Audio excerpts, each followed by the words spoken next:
This podcast is sponsored by nobody. Hey dudes, welcome to Splat from the Past, the only 80s themed horror and sci-fi show where things can get totally radical. Now today, I am just so excited for today's guest because I've been a big fan of Saturday Night Live, the Rutles, music videos from the 80s like Paul Simon's You Can Call Me Al, the Bangles walking down your street, Walk Like an Egyptian, the movie Holy Moses. I'm having the legendary Gary Weis coming on the show today. He directed all of that stuff I just mentioned. He was also cinematographer on Gimme Shelter. He made a documentary about Jimi Hendrix. And he's done so much great stuff, and I'm going to have him on the show today to talk about all of that. And I cannot wait. My second person associated with the early Saturday Night Live coming on today. It's just a gift beyond a gift, and I'm so grateful. It's the first day of July. Splat Summer in July is going to be even more awesome than in June, and you will all be pretty happy. I can't wait. So yeah, here is my interview with Gary Weis. Hello? Good morning, Gary. Welcome to the show, sir. Oh, thank you. What's up? Oh, nothing much. It's early morning, and the sun is out. I can't complain. All right. Where are you calling from? Redding, California. Oh, okay. Whereabouts? Just in Redding, Shasta County. Oh, okay. And what would you like to talk about today? All the great stuff from your career, and I usually begin with early background. Okay. Well, you want me just to tell you my early background as far as getting into filmmaking? Yeah, I'll start. So, Oh, all right. Go ahead. yes. So, going back in time, did you gravitate toward film early on in your childhood? In my childhood? Well, no. I was into still photography when I was very young. Yeah, I like cameras, actually. And I used to ride the bus to the beach. This is, I guess, when I was about 12, 13, and I had an old Polaroid camera that I used to take pictures of. That old one with kind of leather on it, and it popped out the front. Yeah. And so I was pretty young when I got into that, and I really enjoyed it. Did you go to the movies a lot? Just a local movie house down in West LA where I lived. My friends and I would go on Saturday afternoon type of thing, but I was never like a cineast as a kid. You know what I mean? I was. Yeah. We'd go see the movies that we heard about or whatever, but I wasn't like, into it in a way that was odd for a young kid. No. Right. Did that come later?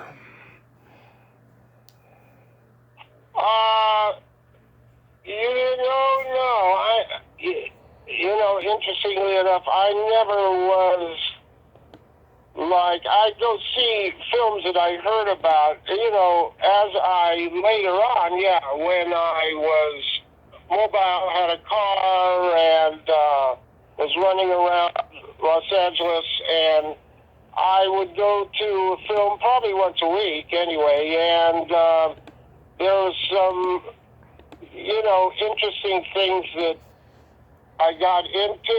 I always liked,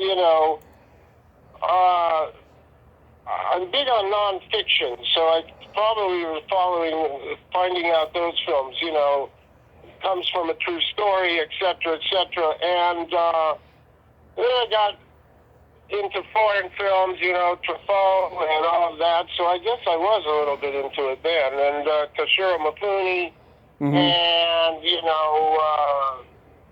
that kind of thing. So I would see a lot of Bergman films and, as I say, Truffaut and, you know. So Yeah. some I liked, and some, you know, how oddball some of those can be, you know. Right. That doesn't. It was very cerebral stuff. I was probably not that much into. Right. Was there any comedy you liked? Well, you know, Billy Wilder's films, and you know, he came to my mind, and yeah, you know, I looked at all of them. I saw the Gene Wilder, Richard Pryor movies, and you know, in the old days, some of them made me laugh, and I'm trying to think of those films back then, you know. But yes, yeah, I like the comedies. I'm trying to think, you know, that series. What was the name of that series of films? I've forgotten, from France. Anyway, Yeah. Yeah, well, I was always into humor, and from being a kid in grade school that was picked to be on the Art Linkletter show because of my sense of humor, when kids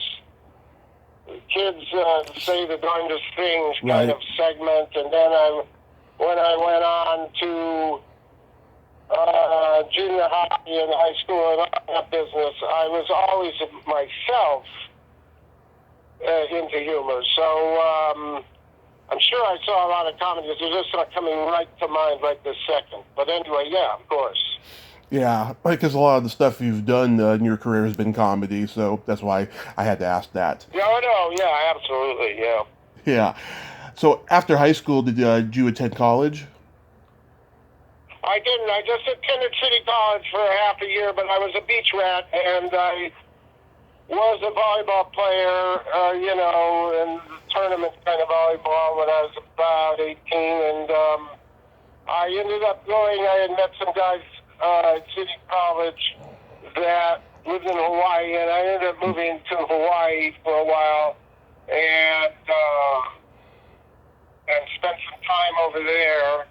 And they were, you know, volleyball guys, and I played ball. But I played here at State Beach in Los Angeles, and that was my hangout, you know, Yeah. back when there were giant hangouts at the beach. And what they're not so much anymore because of, I believe, because of skin cancer and all the things that other people do. But it used to be towel to towel down at State Beach, and now there's still groups that go, but you know what I mean. It's a different scene.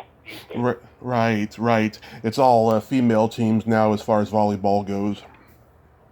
Right, that's true. It's very popular. Yeah. So how did you get the job on Gimme Shelter? Well, there was a man named Eric Bryant who was my kind of mentor in handheld cameras back then, and I met him, and we had done something at the Big Sur Film Festival. I was shot film there, and he was this great guy. He's no longer with us, but he taught me very well about the handheld shooting and this and that. And the Mason Brothers called him, and to gather a group of people from in Southern California to go up there. And then myself and Joan Churchill and who are the other people that came from down here? Perhaps I'll remember. And I was asked to go along, and I shot. I had my own Aeroflex, and I just put 100-foot loads in it, and I wandered around and took pictures of the quote-unquote color, so to speak, of what went on. We got there at 5 in the morning, and people poured in, and that's how I did it, through Baird. And, you know, you just shoot everything you could, and that you saw that was interesting, and at least that was my assignment anyway.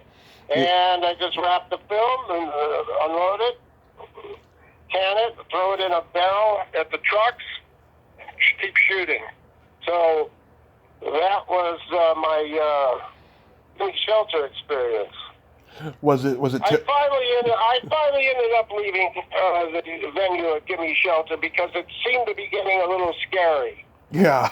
And I had shot tons of film. Now we're into the nighttime, so I'd been there for 12 hours or more. And, I told the guy that was kind of the production manager for the Mazels there, I said, listen, man, I gotta go. This is getting a little too much. And this is just before the incident that happened there. Right. You must have thought to yourself, why didn't I get hired to do Woodstock? Well, that was, yeah. It would have been, peace and love as opposed to craziness up there. But, it all worked out. I liked the film, and it was an experience, I'll tell you that. Everyone was up there shooting. People that you went, George Lucas, we were all there, I'll tell you. Wow. Are you amazed at the impact not only the event has had itself, but also the film as well? And that's Gimme Shelter? Yeah. Well, I don't know quite what you mean. Like, what's the impact you see that it did? It was, this very special, unique concert, and it became even more so when all that horrible stuff happened. It just became, an infamous, chapter in rock and roll history. Right. Well, yeah, it was an anomaly, thank God, that all that craziness happened, and it's, it's historic, so I guess it did have quite an impact, yeah. Yeah. How did you come to direct the documentary about Jimi Hendrix? Well, let's think. That was done because Mo Austin, a wonderful man who was head of Warner Brothers Records, and I think he was quite instrumental in getting that made, because I think that the finances might have come from the record company because they know they'd have some kind of album out. You know what I mean? Yeah. It was that kind of thing. But I could be wrong. But you could double check that with someone else. But anyway, Joe Boyd. And how did I didn't know. Let's see. That was when 72 or something. Jesus Christ. 73, I think. Yeah. But anyway, I knew Joe, and he produced it, and he knew Mo, I guess. That's how it happened. It really escapes me so long ago. And anyway, we ended up doing it, and we did it out of Warner Brothers, and that was quite an experience where I was a hippie at the time, and we were all pretty well known a lot because it was a crazy production office and it was a crazy editorial thing, and it took about a year, researching and everything, and this guy named John had researched it, and the three of us were kind of involved in it, and I directed it, didn't I? Yeah. Yeah. So anyway, it was I liked it. It was a successful film, and there's a few films I've made that in that genre that I liked. I liked 80 Bucks from Tiffany's, and I liked that, and I liked, documentary wise. And anyway, I thought it went well, and that was how I was involved in that. Did you know Hendrix at all? I did not. Never got to meet him. He did the film shortly, obviously, after he died. Okay. And so, no, we never got that opportunity. And it wasn't long, though, as I recall, after he died. But, you probably know the date better than I would. But anyway, yeah, we spent a heck of a lot of time traveling and shooting all those people and researching it. We got every bit of film that was available anywhere on him, that we could. Mm-hmm. So, How does... anyway, that's that. Go ahead. Oh, I was going to say, how does the Saturday Night Live gig happen? Well, Lauren Michaels and I were good friends, and we had written this thing together and whatever, and we somehow Dick Ebersol, I think the thing we were writing was for Robert Stigwood at the time, but God, I don't know. You better not quote me on that. Yeah. But anyway, I'm trying to think. We were held up in this little room, but then somehow Dick Ebersol got involved, and he asked Lauren, because I had done a few things with Lauren when he produced, he's from Canada, he came down and he did the Lily Tomlin stuff, and I worked with him on it. I mean, not with him. He produced it. I was just made a little film for it or something, and a couple of other shows that he did, and he went back east to talk with Ebersol, and they went to NBC, and they got that show going. And then he asked if I wanted to do these little films for it. Maybe we could make a film a week. I said, yeah, it sounds great. And the rest is history. I was there very early. I was in the watched the auditions for the show, those who were being auditioned. So a couple of people were already set to be the players in the series. And, I was there from the beginning with picking the offices pretty much, as I remember, when walking around empty office space with one, and I can't remember who, but it was his show, and we, as I say again, the rest is history. Yeah. You made about 42 shorts for Saturday Night Live. How long would one usually take to film? Well, I did them weekly, so I would do one. I'd shoot it on Tuesday or so, and then edit it on Wednesday, Thursday, Friday. I would take it over, and sometimes even later to be edited. And remember, this is way back, and I had to transfer it to 1 inch, and they actually spliced 1 inch. I edited on a little UCS 90, a little portable editing system. We take the numbers, and they would match it. At NBC, crazy enough. I was in there with all these old guys that were, we all got a kick out of them, though, but, and they'd match it, and then it would air. So the deal with Saturday Night Live films, I've said before, is I think 1/3 were pretty good, 1/3 were all right, and maybe 1/3 of them were, I don't know. If I look back on them now, I probably like them better, but then I can remember the ones that I really liked, you know what I mean? Yeah, like what are your particular favorites? Well, I like the lady in the joke store. I like the garbage guy. I like the couple I did with Buck Henry. The funniest man in New York. The funniest man in town. God, I'd have to see a list of them. There's a bunch I like. You know what I mean? Yeah. You weren't all true. I was doing it very quick. A couple of the music ones I did, I liked. I liked Sissy Spacek one of Wally's Fame, doing the baton. Few because they were done a long time ago, and there wasn't a lot being done with music and stuff like that back. This much prior to MTV. So, there's a few that I really like. Yeah. And it was a great experience for me. It really was.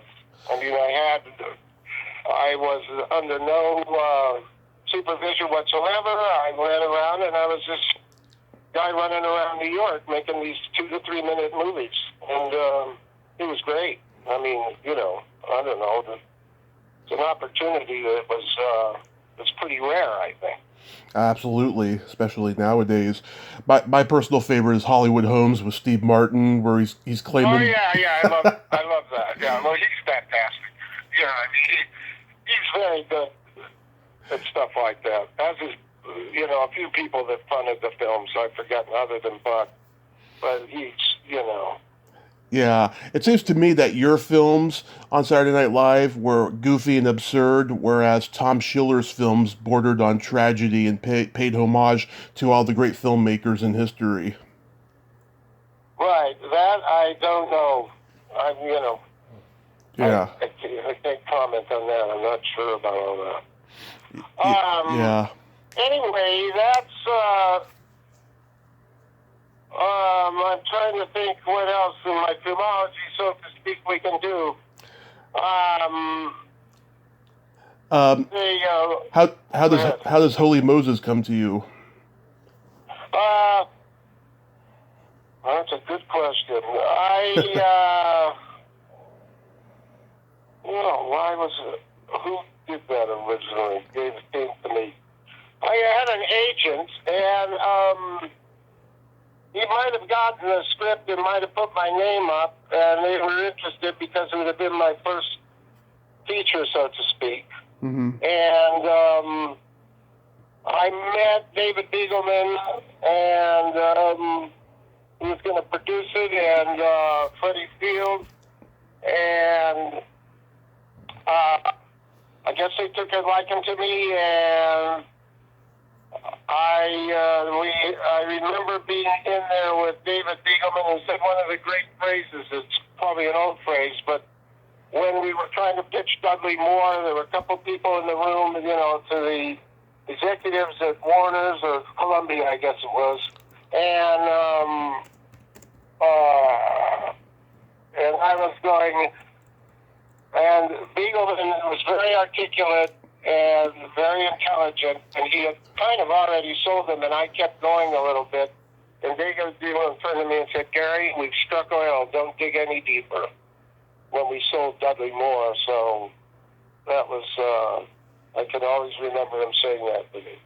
So then, yeah, did that, and, you know, Lorraine was in it, and Dudley was a very, very nice man and a very good guy, and I had the opportunity to have that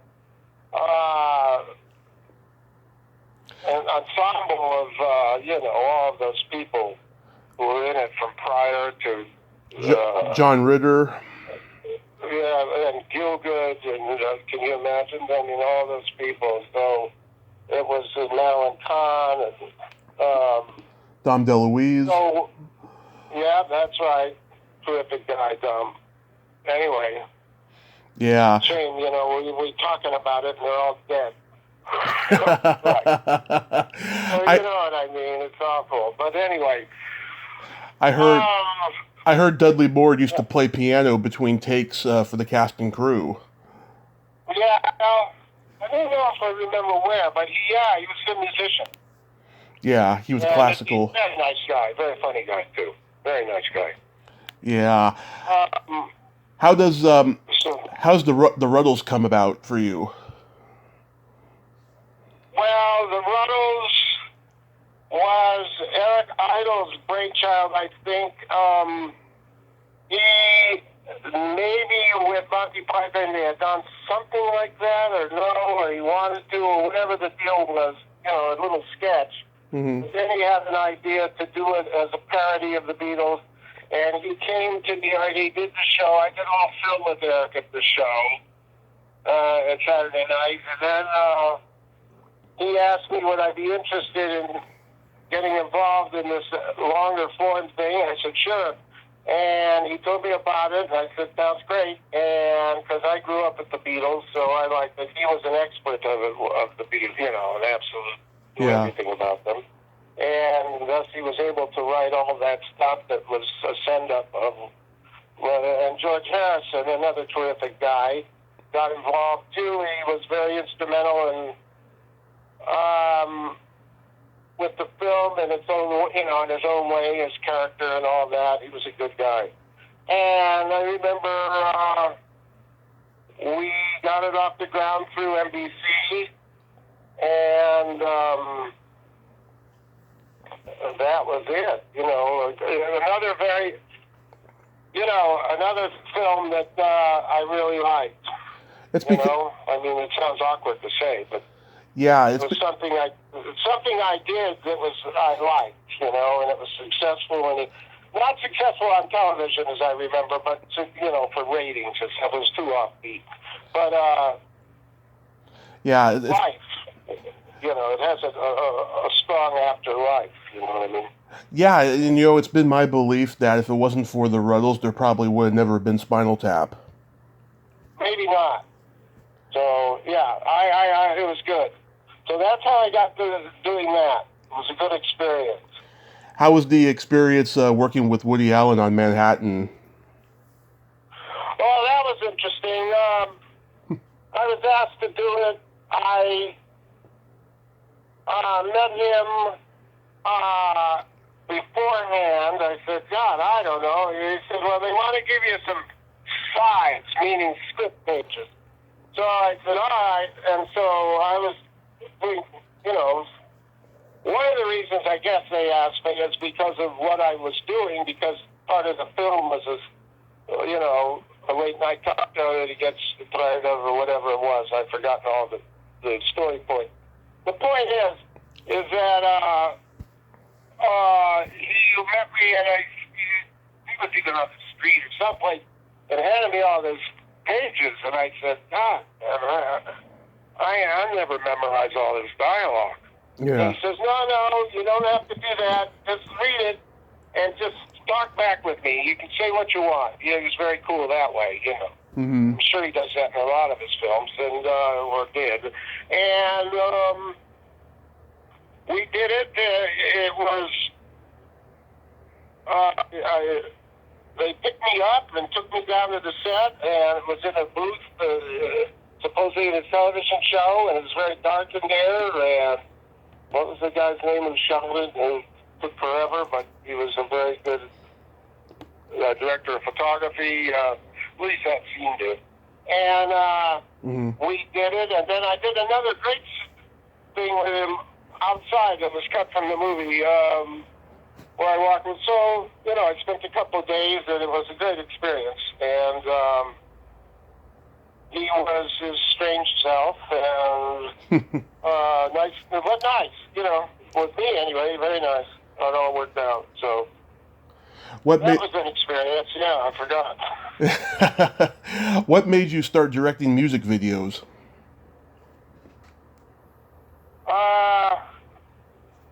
What made me start? Who asked me? Because it came out of the short film genre, Yeah. Same with commercials. It's the same thing. It came out of me doing short films. I'm trying to think, what was the first one I did? You probably know better than I did. Was it You Can Call Me Al? I don't know if that was the first one, but it was right in there. That was a long time ago. And I'm not sure how I originally did it. I had a close little relationship with Paul Simon? Warner.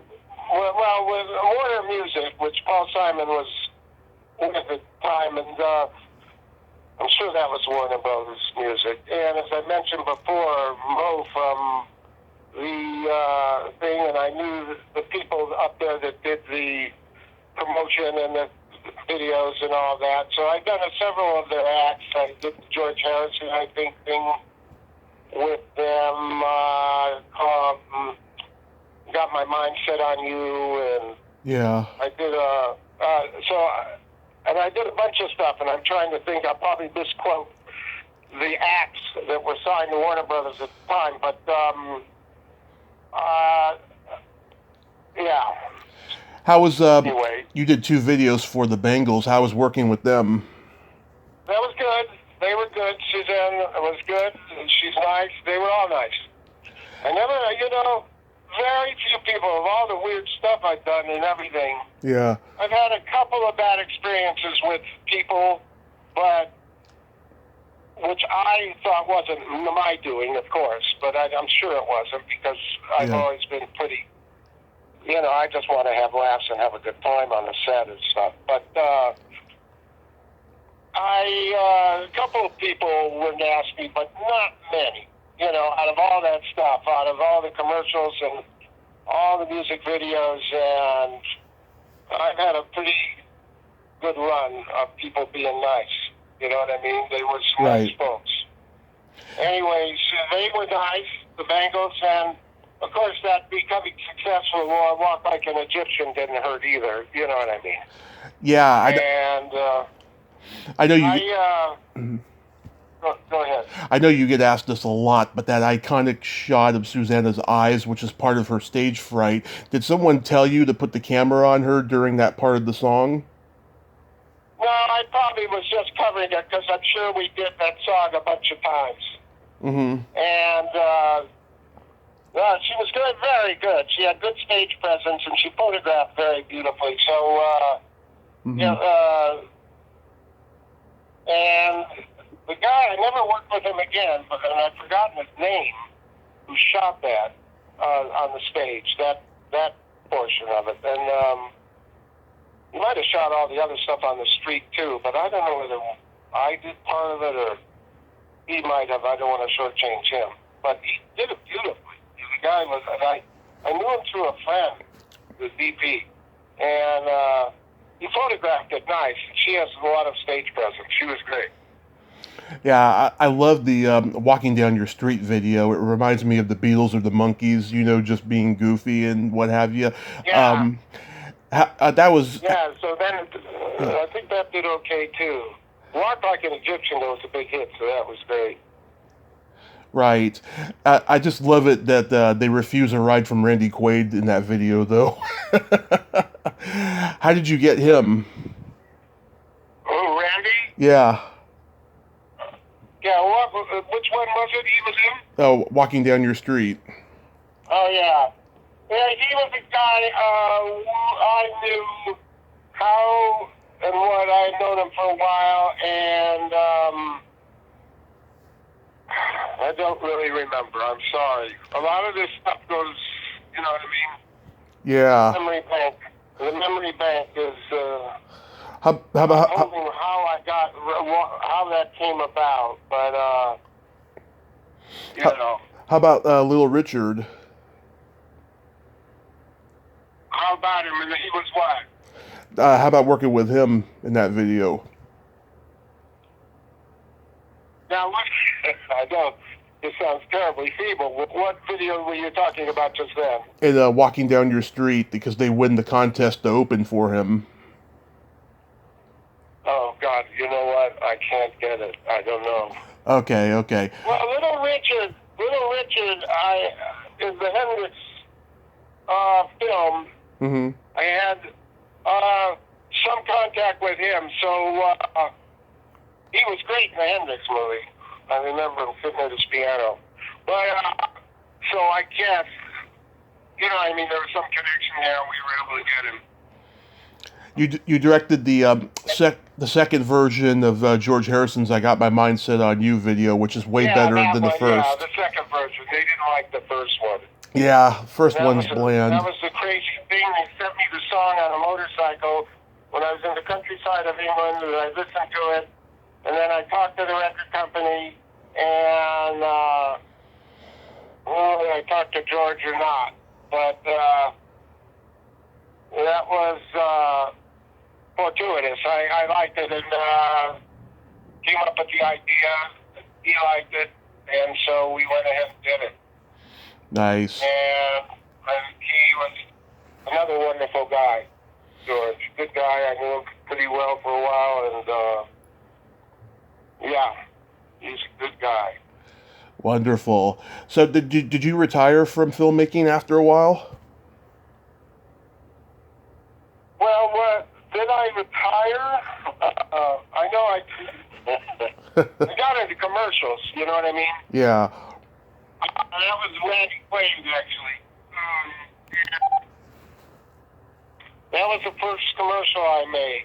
Mm-hmm. And he did Miller Beer, and we shot it in Texas. It was a pretty big production, and Randy says, well, they asked me to do this, and I guess I'm going to do it, and what do you think? And I had this rep that I met, Ray LaFaro, and Ray called the agency and said, we got this guy, made all the short things for Saturday night, he knows the short format, and blah, blah, blah, and whatever, and I talked to them, and they bought into it, and I made it, and then I started doing commercials for a number of years. Uh-huh. I'll tell you why, because the money was good, and I had a great time doing them. I did them for a long time. Yeah. So these days you're just retired and you're fishing now?